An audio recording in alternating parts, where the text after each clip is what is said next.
You're listening to Solo in the Shop. In this episode, I look back at my first year as a full-time woodworker and talk about my experiences and the lessons I've learned.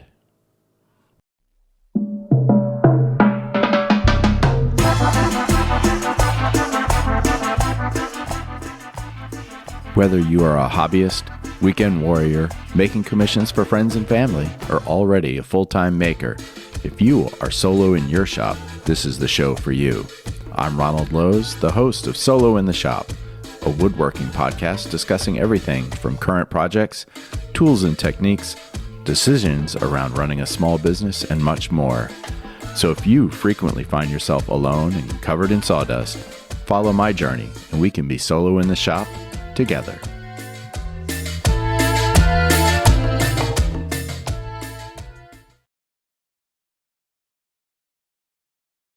As I'm recording this, I'm coming up on 1 full year as a full-time woodworker. I've learned a lot. My business has changed and my shop has changed. I just wanted to take this episode and look back at that journey, getting started and getting to where I am now. For those who aren't familiar with my story, I was a full-time computer geek web programmer for 35 years. And during the pandemic, I spent a lot of time in the shop doing projects around the house. And as we came out of that, I had an interest in making furniture and especially making tables.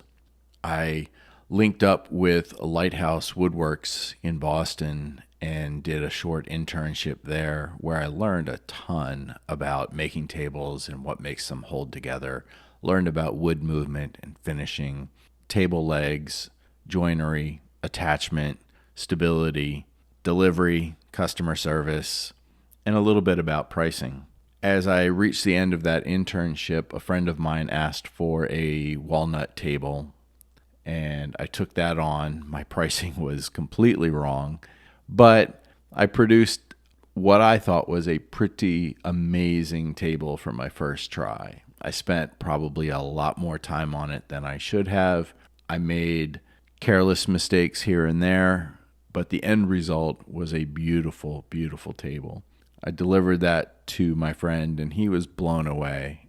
And if you listen to the previous episodes about purpose, you know that feeling of delivering something that exceeds someone's expectation and their expression of gratitude and admiration is kind of the crack cocaine for me. And that's when it first hit me, was not only do I enjoy building this stuff, but I really enjoy delivering it. Shortly after that, word started getting around that I was building furniture nights and weekends, and the phone started to ring. The emails started coming in and orders started backing up. I had planned on staying in the computer field for another 2 years, but the number of orders I was getting was just overwhelming. And during a vacation to the Caribbean, my wife and I were in a beach bar thinking about the prospect of coming back to real life. And I just said, I just want to make tables. She said, you should do it. And so we got back and I had made the decision to resign from my lucrative computer science job and jump in with both feet into woodworking. I started really from ground zero. I had a shop that was outfitted really for projects around the house. I had, a job site table saw. I had a small miter saw, and then the usual things, hammers, saws, drills, not much else.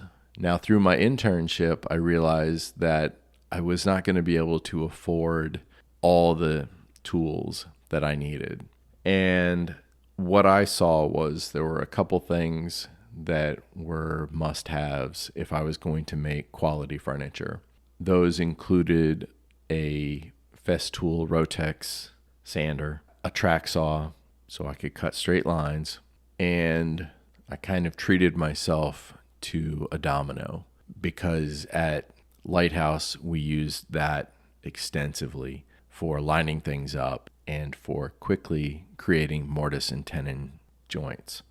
I bought a dust extractor to go with those tools. I wish I had bought the Festool brand, but I'm still limping along with a knockoff. Eventually, I'm going to do a project where the income from that is just going to go to getting the Festool dust extractor. As I started to work through orders, there were times when I had one project. There were times when I had 3 projects. There was a short period of time where I had no projects, and those were some scary weeks. But eventually, business picked up, reviews started getting posted on Google, and I had a steady stream of customers pretty much. So I'll back up. I started full-time June 1st of 23, and in September of 23 was when I had about 3 weeks where there was no business. I was a little nervous. But then the orders started to come in. Sometimes I would get backed up. I started experimenting with advertising on Facebook and Instagram. I had limited success with that until there was one particular ad that I put out that seemed to resonate and got people messaging, and I got a lot of business out of that one. So I wouldn't say I was making a ton of money, but I was busy. I was constantly buying wood and delivering projects, and that was fantastic. And what really came out of that was having the opportunity to work through different problems and different requests and different styles and develop skills beyond what I had imagined I would need. So I started with some basic abilities, and I've realized that there's a difference between ability and skill, then craftsmanship, and then art. And I may not be an artist yet, but I can recognize that with each month and with each project, everything is either easier or just plain better. And so it's been slow progress, but I've definitely learned to trust the process, that by doing it and doing it again and doing it again, it keeps getting better. I've also gotten better at working with prospective clients. For the first few projects, I really put an emphasis on trying to build what I was comfortable building.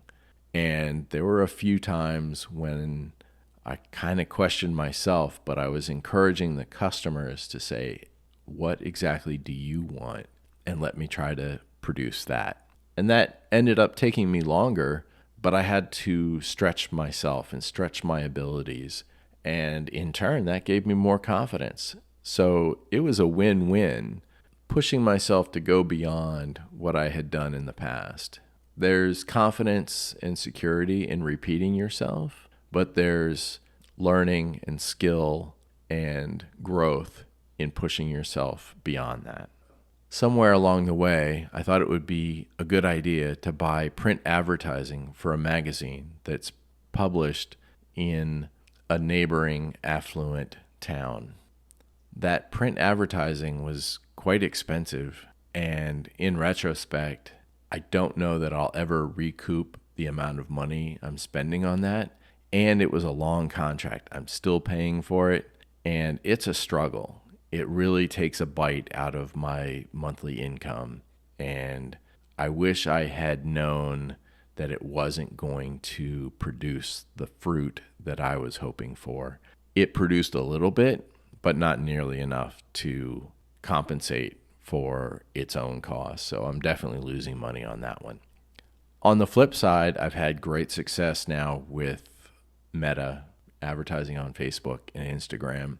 I can typically spend $150 to $200 for an ad campaign and be assured that I will get at least one, possibly 2, 3, 4 good table projects out of it.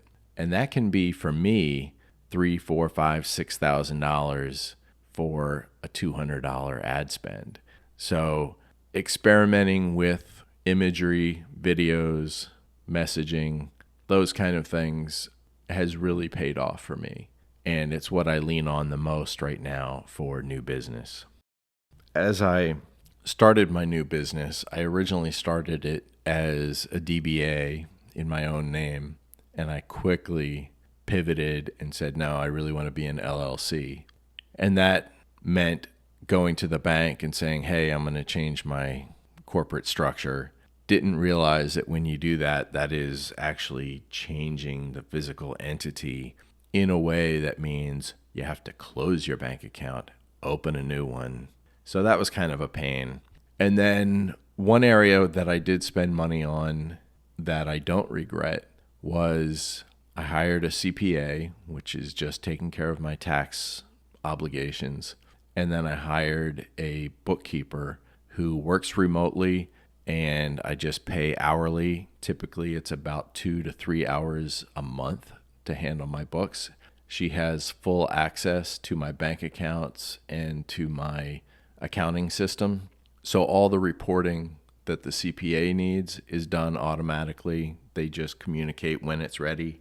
And I know that my bookkeeper is keeping me current, categorized, and then I can produce reports that show how the business is doing. Another area that has improved over the year has been in dealing with clients after the sale. And I don't mean after delivery. I mean in that period of time between, yeah, we want you to build us this table, and delivering the table. I found that there is great value in spending a few minutes taking pictures of the projects in progress and sending those to the customers and letting them know how their project is going. It's a very small thing, but I really believe that it engenders loyalty and creates a story for them to tell, creating that word of mouth marketing that is so critical to getting more and more jobs. So company growth driven by just spending a few minutes letting customers know how their project is going. The project that I'm working on now is another live edge table, but it's one where the customer wanted to see the slab before I bought it, which is pretty common these days. And they had also picked out the legs that they wanted. And I said, okay, I understand what you want. I'll take it from here. And when I went slab shopping, it was, hey, I'm going to be slab shopping tomorrow at 2:45 p.m. Are you available to look at pictures and give me a thumbs up, thumbs down? That worked out great. I was able to order the legs that they wanted, and I sent them a message, and I just said, your legs have been ordered. And then a few days later, I was like, your legs are here. And I sent him a picture of the legs, and he's like, yep, that's exactly what I'm looking for. So even before I've delivered anything, this customer already has a story of their experience working with me. And I find that kind of reputation management invaluable. So I'm looking at the past year, I'm looking at this anniversary, and I'm looking at statistics that say a lot of new businesses don't survive a full year. And I'm not making the kind of money I used to, but the company is okay. The company is doing all right. I'm still producing. I'm still getting orders. I've got a good sales pipeline still. I've got 3 or 4 that are, thinking about what they want to do. Pretty much everyone in that pipeline is like, yeah, we want to do it. Let's just think about when we want to start, when we want to take delivery, and those should keep going. So I'm very excited about where the company is. I can't wait to see where it is a year from now. I feel like I've made, for the most part, a lot of great decisions about how to form the company, support myself by hiring out things that I don't want to do or shouldn't do, and really getting in there and focusing on customer needs as well as my own personal growth in woodworking. There's a lot of other things that happened this year between Maker Camp and the monsoon that happened there. Workbench Con, which was probably the biggest, most life-changing weekend I had. Not so much because it changed my woodworking, but it really gave me exposure to a wide variety of people and how they are managing their woodworking business and their social media. If you're thinking about taking your solo in the shop experience and making a company out of it, if you can leverage friends and family to get started, get some customers, get the word of mouth going, I have found this experience incredibly rewarding, very positive, and exercising your creativity to run a business, I think, is so rewarding. And I encourage anyone who is on the fence, on the precipice, jump in, trust that the people around you will support you, and do it. I loved it. I hope you love it too. If you have experiences you want to share, definitely reach out to me. Send me an email to solointheshop@gmail.com. I'd love to hear your experience. That's what I have for you this week. I look forward to talking to you again soon. If you have questions, comments, or suggestions for future episodes, feel free to reach out to me at solointheshop@gmail.com.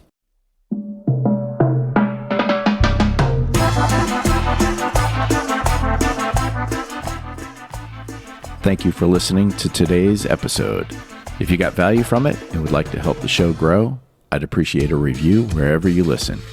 Be sure to check the show notes for links to my socials or any extra stuff we discussed today. Until next time, stay safe in your shop, and we'll talk again soon.